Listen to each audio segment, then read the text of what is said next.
Hello friends, welcome to my channel study with me. तो आज हम स्टार्ट करेंगे प्रेजेंट इंडेफिनिट टेंस। इससे स्टार्ट करने से पहले आपको ये पता होना चाहिए कि टेंस कितने प्रकार के होते हैं। तो टेंस को हमने 3 भागों में डिवाइड किया हुआ है। नंबर 1 प्रेजेंट, नंबर 2 पास्ट और नंबर 3 फ्यूचर। फिर प्रेजेंट जो इस टाइम चल रहा है, पास्ट जो बीत गया और फ्यूचर जो होने वाला है। सब में अपने अलग अलग 4 पार्ट होते हैं। इसी प्रकार आज हमने शुरू किया है प्रेजेंट इंडेफिनिट टेंस। इसके बाद हम कंप्लीट करेंगे पास्ट इंडेफिनिट, फिर फ्यूचर इंडेफिनिट। तो प्रेजेंट इंडेफिनिट में सबसे पहले हम पता होना चाहिए कि प्रेजेंट इंडेफिनिट सेंटेंस की पहचान क्या होती है। तो इसकी पहचान के लिए जिन हिंदी वाक्यों के अंत में ता है, ती है, कॉमा ते हैं आदि शब्द आते हैं, वह वाक्य प्रेजेंट इंडेफिनिट टेंस कहलाते हैं।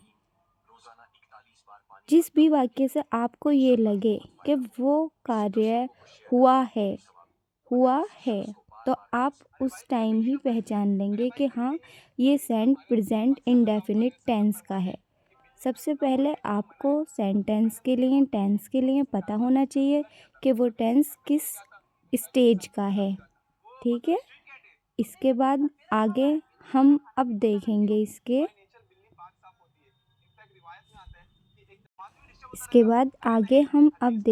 इसके रूल, फॉर्मूला और एग्जाम्पल्स।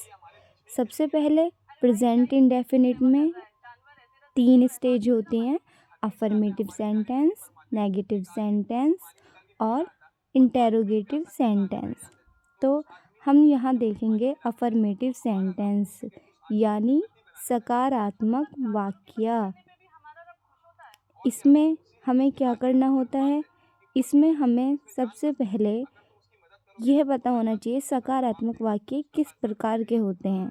यानी जो वाक्य सिंपल होते हैं, जिन वाक्य से किसी बात की कहने का बोध होता है, वह वाक्य सकारात्मक वाक्य कहलाते हैं। इसमें हमने नंबर 1 रूल लिखा है, जब भी आपका सब्जेक्ट एक वचन है यानी सिंगुलर है, तब हम वहाँ एस या ई एस लगाते हैं। नंबर 2, जब आपका सब्जेक्ट बहुवचन कर्ता यानी प्लूरल सब्जेक्ट है, वहाँ हम मुख्य क्रिया यानी मेन वर्ब में एस या ई एस नहीं लगाते हैं। इसी प्रकार सेंटेंस बनाते टाइम आपको ध्यान रखना है इस फॉर्मूले का: subject plus main verb plus S या E S plus object plus other word. Subject translate करते टाइम आपको सबसे पहले सब्जेक्ट की इंग्लिश लिखनी है, उसके बाद मेन वर्ब की, फिर एस या ई एस, ऑब्जेक्ट और अदर वर्ड। यदि आपका सेंटेंस का जो सब्जेक्ट है वो एक वचन है तो आप वहाँ एस या ई एस का प्रयोग करेंगे, अन्यथा आप उस सेंटेंस को मेन वर्ब के साथ ही बना देंगे। सेंटेंस बनाते टाइम आपको सबसे पहली चीज़ ये पता होनी चाहिए कि आपका सब्जेक्ट कैसा है। अगर आपने ये चीज़ पहचान ली तो आप अपने सेंटेंस को आराम से बना देंगे, जिससे आपको कोई दिक्कत नहीं आएगी। यहाँ हम देखेंगे सबसे पहले सब्जेक्ट क्या है हमारा? राम। और उसके बाद हम देखेंगे मेन वर्ब मतलब क्रिया, यानी क्या काम हो रहा है। क्रिया का मतलब होता है काम। आपके सेंटेंस में क्या कार्य हो रहा है। अब आप यह सेंटेंस देखेंगे, राम पुस्तक पढ़ता है, तो यहाँ क्या कार्य हो रहा है? पढ़ने का। तो राम रीड, पढ़ने की जो फर्स्ट फॉर्म होती है रीड, और राम कैसा है? एक वचन, एक ही तो राम है, तो इसलिए रीड के साथ लगाएंगे हम एस और ऑब्जेक्ट आ जाएगा हमारा बुक।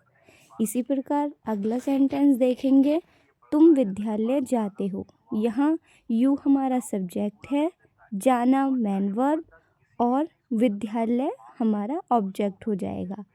ठीक है, तो इस प्रकार अगला सेंटेंस आप बनाएंगे, हम खाना खाते हैं। तो यहाँ हमारा सब्जेक्ट है हम के लिए लगाएंगे वी, इसके बाद हम देखेंगे यहाँ क्रिया हो रही है खाने की। खाना मतलब ईट, खाने की आएगी ईट और खाना फूड, तो we eat the food. Next sentence है वह क्रिकेट खेलता है, तो वह ही एक वचन है, तो हमने वर्ब के साथ एस का प्रयोग करेंगे और उसके बाद द क्रिकेट यानी अपना ऑब्जेक्ट लगा देंगे। ठीक है, तो सेंटेंस बना ही प्लेज द क्रिकेट। इसके आगे अफर्मेटिव कंप्लीट करने के बाद हम यहाँ पढ़ेंगे नेगेटिव सेंटेंस यानी नकारात्मक वाक्य। इसमें सबसे पहले रूल नंबर 1 होता है हमारा एक वचन कर्ता के साथ सहायक क्रिया यानी हेल्पिंग वर्ब। एक वचन कर्ता के साथ सहायक क्रिया डज का प्रयोग किया जाएगा यानी डज नॉट का प्रयोग किया जाएगा। ठीक है, आपको इस चीज़ का बहुत अच्छे से ध्यान रखना होगा कि आपका जो सेंटेंस है वो एक वचन है या दो वचन। इसी की क्रिया में जो हमारा रूल नंबर 2 है वो हम देखेंगे कि बहुवचन यानी जब हमारा सब्जेक्ट प्लूरल होगा तब हम उसके साथ हेल्पिंग वर्ब यानी हमारी जो सहायक क्रिया होगी नहीं के लिए प्रयोग किया जाएगा, उसके लिए हेल्पिंग वर्ब डू नॉट का प्रयोग करेंगे।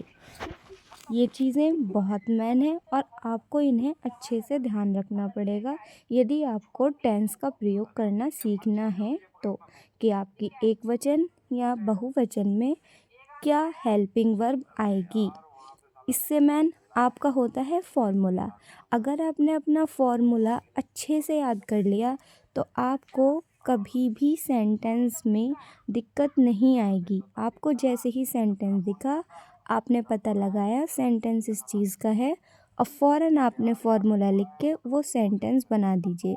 जिस प्रकार एक फॉर्मूले में आपकी ये सारी चीज़ें लिख रही हैं आप उसी के हिसाब से सेंटेंस को ट्रांसलेट करते चलिए।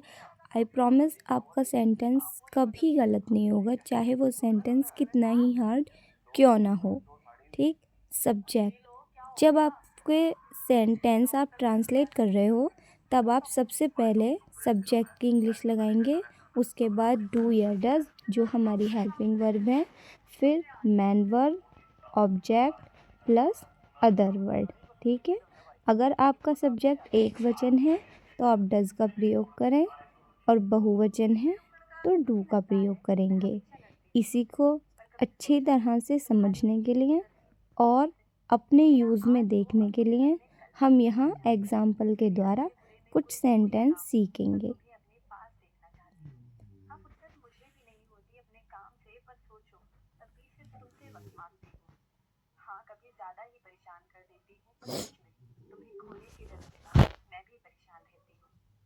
यहाँ हमने अपना पहला सेंटेंस लिख लिया है, राम पुस्तक नहीं पढ़ता है।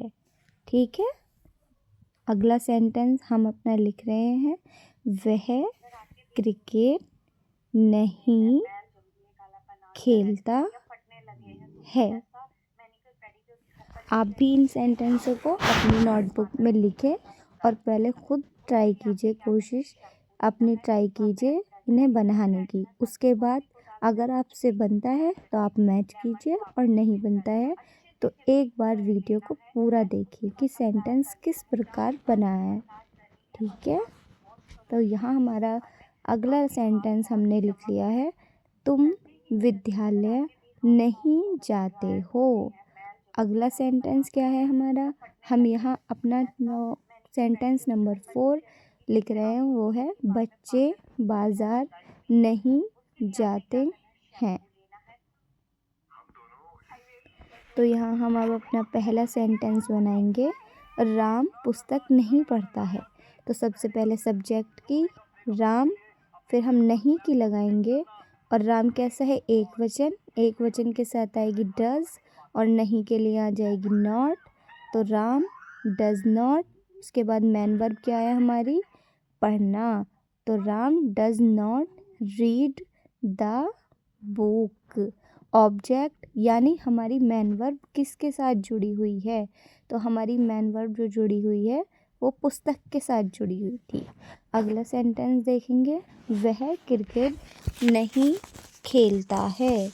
तो ये हमने सब्जेक्ट वह, उसके लिए आ जाएगी ही, और एक वचन है तो डज नॉट। मेन वर्ब क्या है यहाँ हमारी, खेलना, तो खेलने की आएगी प्ले द। अब क्रिकेट बचा तो प्ले द क्रिकेट, क्रिकेट की क्रिकेट ही लगेगी, ठीक है। इसी प्रकार नेक्स्ट सेंटेंस है, तुम विद्यालय नहीं जाते हो। तुम के लिए आ जाएगी यू, और तुम बहुवचन है तो इसके लिए हम लगाएंगे डू, और नहीं के लिए नॉट। सॉरी फ्रेंड्स, इस टेंस में मेरी थोड़ी सी मिस्टेक हो गई।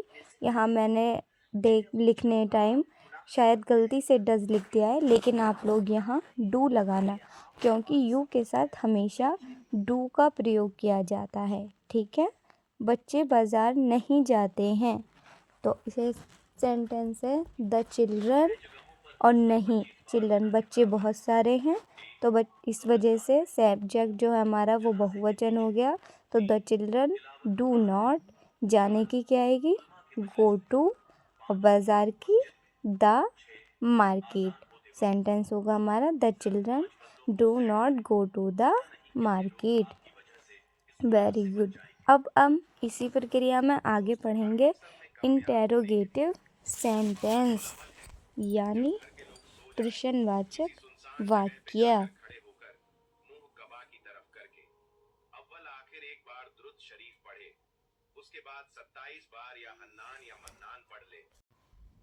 ठीक है, हम पढ़ेंगे इंटेरोगेटिव सेंटेंस। इसमें सबसे पहले हम रूल पढ़ेंगे, फिर फॉर्मूला, और उसके बाद कुछ एग्जाम्पल्स देखेंगे।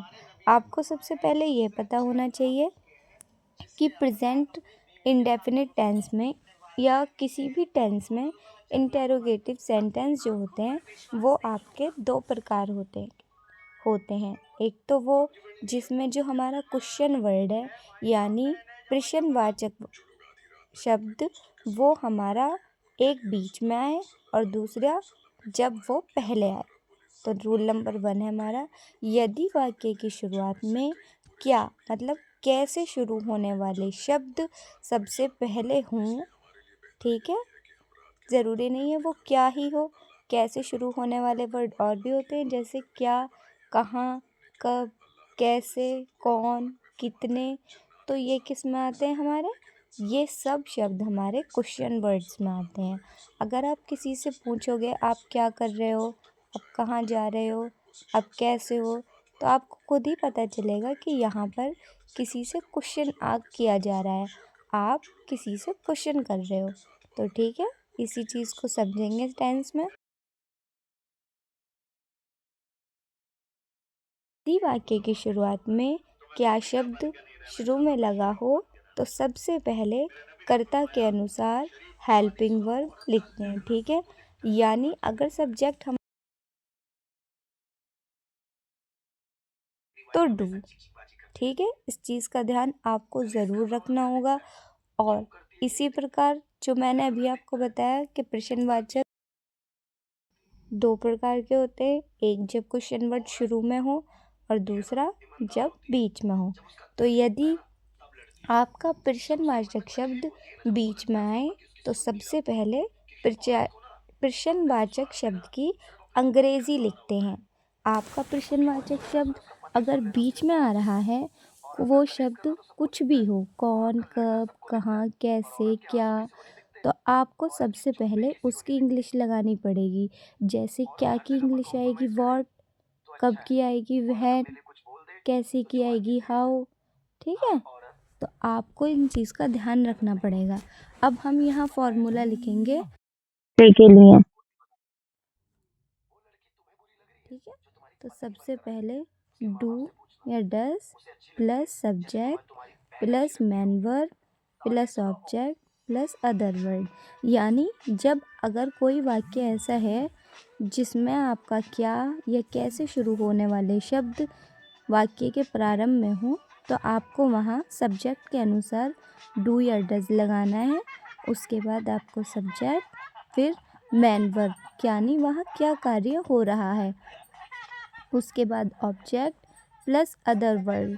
ठीक है, अगर आपका क्वेश्चन वर्ड जो है वो वाक्य के बीच में है तो आपको सबसे पहले क्वेश्चन वर्ड की इंग्लिश लिखनी पड़ेगी।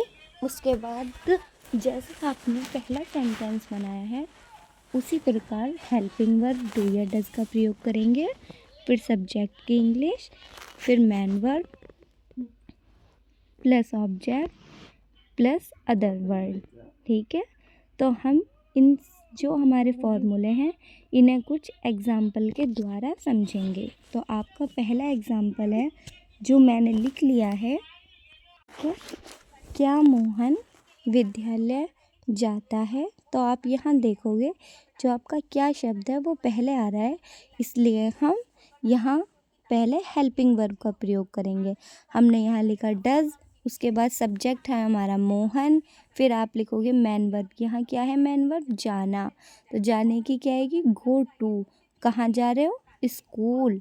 तो आपने सेंटेंस बहुत आसानी से बन गया, does Mohan go to the school. इसी प्रकार हम अपना अगला सेंटेंस देखेंगे टाइप बी का, हम खाना क्यों खाते हैं। ठीक है, आपने यहाँ नोटिस करोगे जो आपका क्वेश्चन वर्ड है वो वाक्य के बीच में आ रहा है। तो जब क्वेश्चन वर्ड बीच में आए तो उसकी इंग्लिश हम पहले लिखते हैं। तो व्हाई, उसके बाद जो हमारा सब्जेक्ट है वो है हमारा प्लूरल, तो इसके अनुसार हेल्पिंग वर्ब लगेगी डू, सब्जेक्ट की आ जाएगी वी, और मैन वर्ब क्या है हमारी ईट। इसके बाद आप लगाओगे फूड, खाने के लिए, why do we eat the food. आपको इन सेंटेंसों में एक बात का खास ध्यान रखना है कि आपको चाहे से आप हिंदी में वाक्य लिखो या इंग्लिश में, इसका क्वेश्चन मार्क ज़रूर लगाना है। अगर आपका टेंस ठीक है और क्वेश्चन मार्क नहीं है तो आपका वाक्य गलत हो जाएगा। अगला टेंस है हमारा, क्या वे क्रिकेट खेलते हैं। तो क्वेश्चन वर्ड पहले आ गया, इसीलिए आप यहाँ हेल्पिंग वर्ब लगाएंगे। सब्जेक्ट हमारा प्लूरल है तो यहाँ हम लिखेंगे do, subject they, man verb क्या है हमारी खेलना, खेलने के लिए प्ले, और क्या खेला जा रहा है, क्रिकेट। तो आपने सेंटेंस बना दिया do they play cricket, very good. Next हमारा सेंटेंस है, क्या तुम पुस्तक पढ़ते हो। यहाँ आप नोटिस करोगे जो आपका क्वेश्चन वर्ड है वो शुरू में आ रहा है। तो इसी प्रकार सब्जेक्ट देखेंगे, सब्जेक्ट है हमारा प्लूरल, तो इसके हिसाब से यहाँ लगेगा डू, सब्जेक्ट यू, और मैन वर्ब क्या है रीड। उसके बाद ऑब्जेक्ट कैसा है हमारा बुक, तो क्या पढ़ते हो आप, book, do you read the book. Next and last sentence है आपका, मैं बाज़ार कब जाता हूँ। आप यहाँ देखोगे कि यहाँ जो आपका क्वेश्चन वर्ड है वो बीच में आ रहा है, तो आपको सबसे पहले उसी ही की इंग्लिश लगानी है। क्वेश्चन वर्ड की इंग्लिश होगी वैन, तो आप क्या लगाओगे यहाँ वैन। ठीक है, क्वेश्चन वर्ड के लिए आप यूज़ करोगे वैन। सब्जेक्ट कैसा है हमारा, मैं बहुवचन, तो वैन डू आई सब्जेक्ट के लिए, और वर्ब है यहाँ go to market. Okay, bye friend.